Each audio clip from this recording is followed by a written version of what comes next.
Abigail Sullivan Moore is here. She's the co-author of I Connected Parent, and it's a fascinating book, and it talks about the relationship parents have with their kids as they're getting ready or already in college, and what's a healthy relationship and what's maybe not a healthy relationship, and how we should kind of manage that gap or lack thereof of a gap.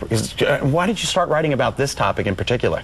Well, I write about education frequently for the New York Times for a section called Education Life, and I also have kids of my own. I have one who's 19 who's in college, and I have one who's 12.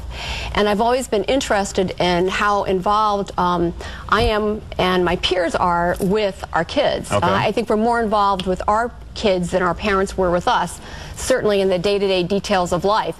And then when you layer on top of that this increasing ability to connect 24/7 with our kids, right, we have this generation of parents and kids who are connected 24/7, or as my publisher would say, I connected. Exactly. Now, who's trying to get in touch with who? Are the parents trying to get in touch with the kids, or are the kids trying to get in touch with the parents? Which is more common? Well, it all depends. Here's the surprising news, is that what we found is that the parents are initiating only slightly more of the contact with their kids. So this kind of goes against the myth of the helicopter parent. Exactly. So this really applies to any parent. The helicopter parent? Helicopter parents are parents who hover over their kids, who are, micromanaging every detail of their life, and they've gotten a pretty bad rap. So you've met my mother. Well, I've met a lot of moms like that. And, all right. So, no, go ahead. And so, when you have this ability to connect 24/7 with a cell phone, with, laptop, with Facebook, with Skyping, you give, helicopter parents a whole new way to hover. But this also applies to any parent who's got a laptop or cell phone, because, all of a sudden we have this way to connect with our kids as much as we want.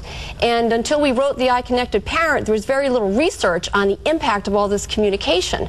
So it's just happened very quickly, and I think parents, and me included until I started writing this book, we really didn't realize the impact of this constant communication with our kids. Okay, so we need to start early. That's the first point we want to bring up. And what age are we talking about that you need to start? Oh, you can start doing this in middle school. And again, what is it you're doing? You're gonna. Well, here's what you're trying to do: is first of all, in middle school, what you want to do is encourage your kid to really take age-appropriate steps towards being independent. That means simple things like encouraging them to pack their backpack the night before school. Right. Okay. Figure out where your team uniform is the day before the game. Right. Take a stab at doing homework yourself.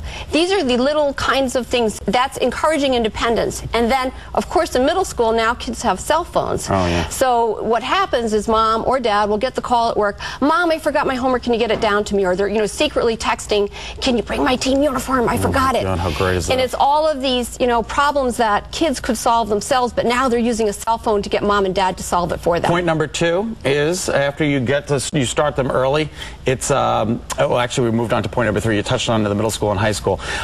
Discuss communication before college. Absolutely. So what you need to do is, before your kid heads off to college, and there are a lot of parents now who are in this situation, they're getting their kids, they're recent high school grads, ready to go to school in August.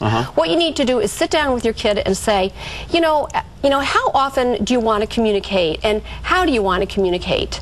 What we found is that the kids who have a say, some sense of control over how much communication they're going to have with mom or dad, they actually end up having a better relationship with mom and dad. Okay, so and again, the kids tend to want to talk to the parents a little bit more than we think about that. Yes, and you say the average kid talks twice a day to their parents? Average kid talks twice a day.